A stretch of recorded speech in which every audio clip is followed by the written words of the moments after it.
Hey guys, today on Watch with Poppy we are talking about the latest episode of The Following.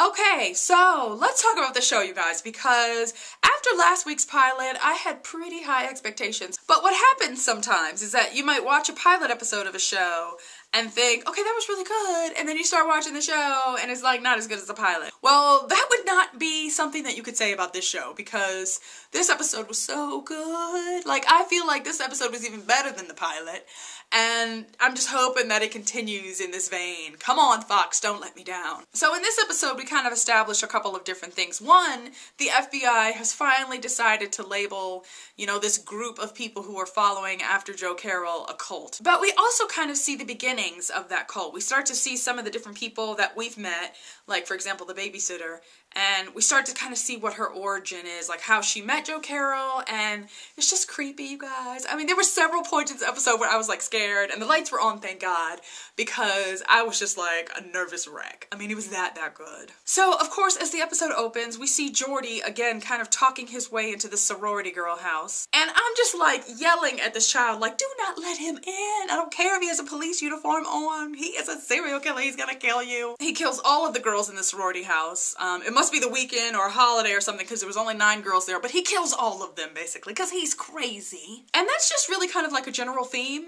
Like, I just want to put that out there for the people that we've met so far that are a part of this kind of following of Joe Carroll's.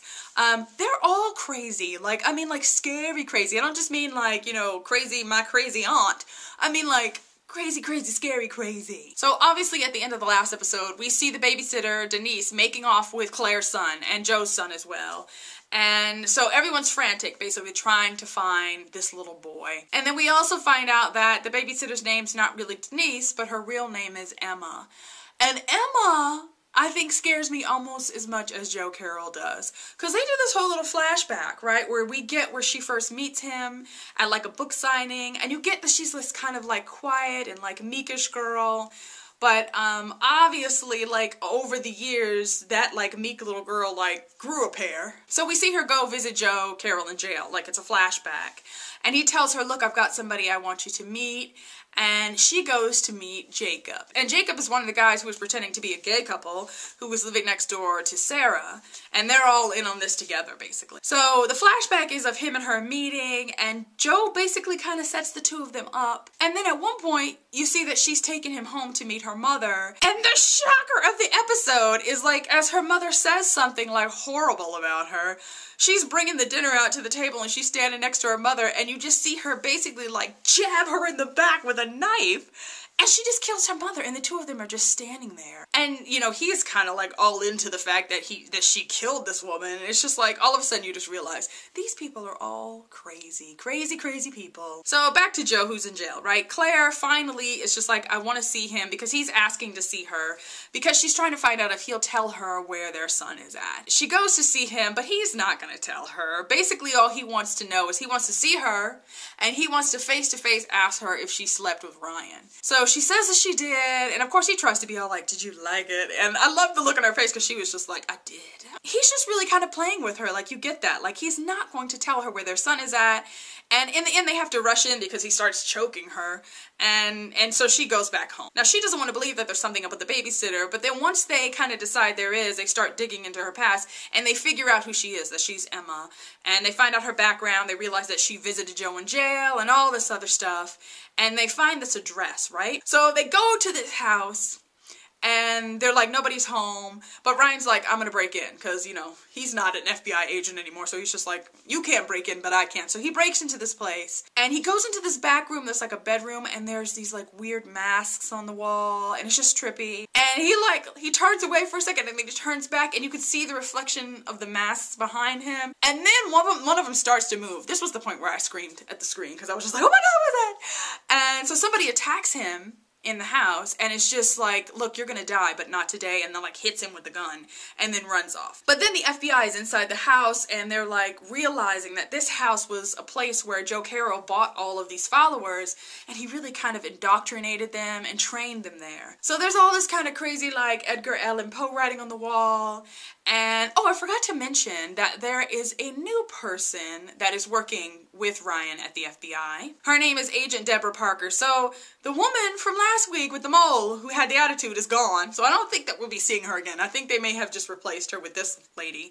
So Agent Parker is there with Ryan, and eventually we start to get that she is an expert on cults. And so she kind of says, look, I think he has kind of turned his whole Edgar Allan Poe obsession into a religion, and he's basically made believers out of all these people. One of the scary things about the house, right, is that they find 9 sets of fingerprints in the house. 4 of them they can identify, but there are 5 that they cannot. So obviously this masked person, whoever he is one of those people, and then there are 4 other people. Now the FBI, right, after they're in this, crazy people house for a little while, they find all kinds of things on the wall, up in the attic, like pictures. As Ryan sees Claire's picture on the wall, he realizes we need to go make sure that Claire is okay, right? And all I kept thinking was flashback to last week. And I'm thinking, like, this house is crawling with police officers and FBI agents. If it is this easy to kind of break in and do something crazy like this, I got a problem with what's happening with the FBI. Because sure enough, they get there and it seems like, oh, everything's fine. And everybody, takes a break. Oh, let's go look at some things that we found at the house. And meanwhile, some random police officer takes Claire upstairs, and then Jordy shows up. So Ryan realizes, after they're kind of going through the stuff they found at this house, they find a map of Claire's house. And so they rush in to go find her, and Jordy got her in the room with a gun to her head. And he's just like, only Ryan can come in.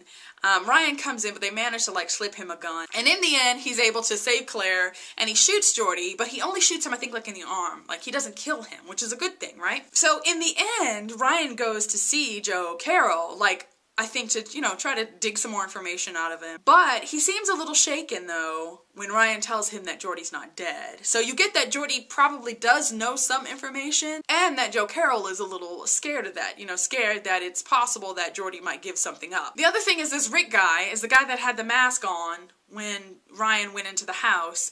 And at the very end of the episode, we see him out on the street, and he basically just sets this man on fire. So we get that there's kind of a whole plan that's in motion already, and it's just a plan of craziness. These are crazy people, and there's just craziness going on. Another thing that happened too is this Agent Parker, this new agent that has joined the task force. At the end of the episode, she goes to see Carol, and she brings him a book. She brings him an Edgar Allan Poe book. And that's it. So you just see her walk up to his little cell door, slip the book through the slot, and she walks off. They have this moment where they look at each other.